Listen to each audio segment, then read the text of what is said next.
Welcome to Learn Short and Typing with VIKAS Sir. Progressive magazine exercise number 11 and 12. Continuously dictation at the rate 100 words per minute. Be ready? Start. The most important decision of the conference is the Declaration on World Peace and Cooperation. The nations assembled set out the principles which should govern relations between them and ended the countries of the world as a whole.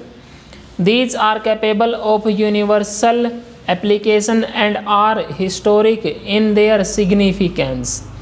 We in India have in recent months sought to formulate the principles which should govern our relations with other countries, and often spoken of them as the 5 principles.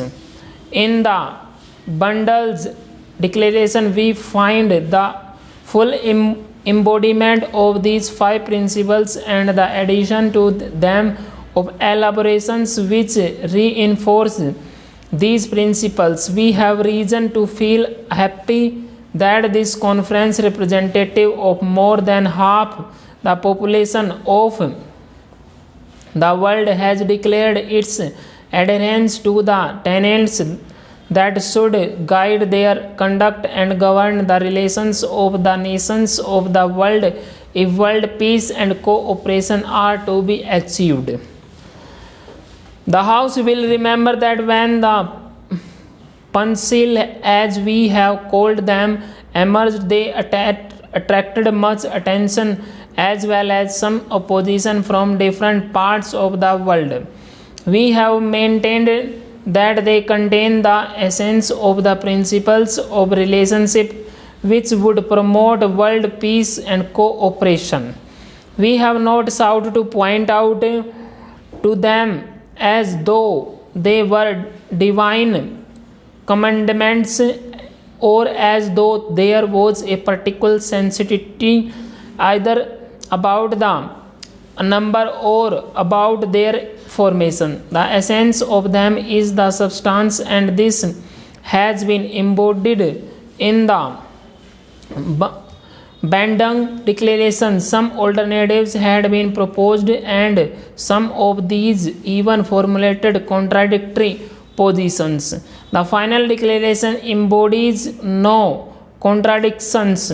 The Government of India is in total agreement with the principles set out in the Bandung Declaration and will honor them.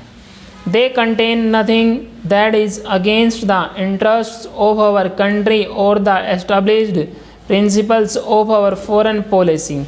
The declaration includes a clause which has a reference to collective defense.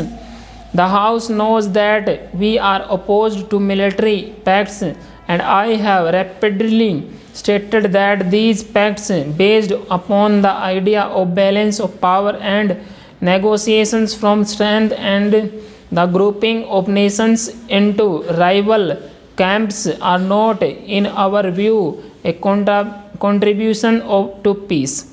We maintain that view. The Bandung Declaration, however, relates to self-defense in terms of the Charter of the United Nations. The provisions of the Charter make it clear about the inherent right to self-defense.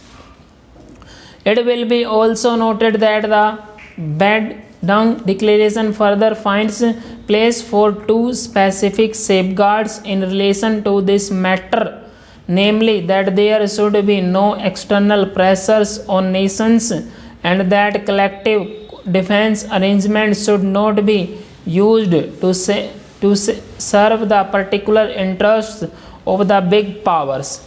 We are also happy that the declaration begins with a statement of adherence to human rights and therefore to the fundamental values of civilization. If the conference made no other decision than the formulation of the principles of the Bandung Declaration, it would have been a signal achievement. So much for the actual work and achievement within the conference itself. But any estimate of this historic week at Bandung would be incomplete, and its picture would be inadequate if we did not take into account the many contexts established, the relations that have emerged, the prejudices that have been removed, and the friendships that have been formed. More particularly, reference should be made to the conversations and happily some constructive results arising from private talks. Such results have been achieved in regard to some of the difficulties that had arisen in relation to the implementation of the Geneva decisions in Indo-China direct meetings of the parties concerned, and the good offices of others, including ourselves, have been able to help to resolve these difficulties and create greater understanding and friendship. This is the position in regard to Cambodia, Laos, and of the Democratic Republic of Vietnam. We regret, however, that we have not been able to make progress in this regard in respect of South Vietnam. They must await time and further endeavor. The House is aware that the Prime Minister of China made while he was at Bandung a public statement announcing his readiness to enter into direct negotiations with the United States to discuss the question of relaxing tension in the Far East, and especially the question of relaxing tension in the Formosa area.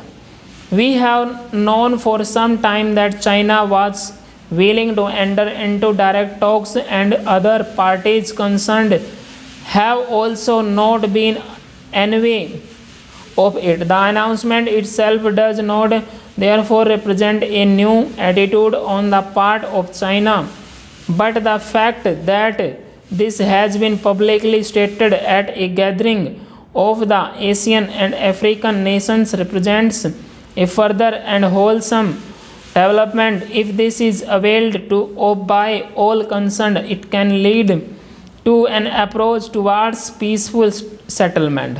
I had several conversations with Chinese premier, and some of these related to Formosa. At my request, our defense minister had also explored certain aspects of this question with the Prime Minister of India. Full stop.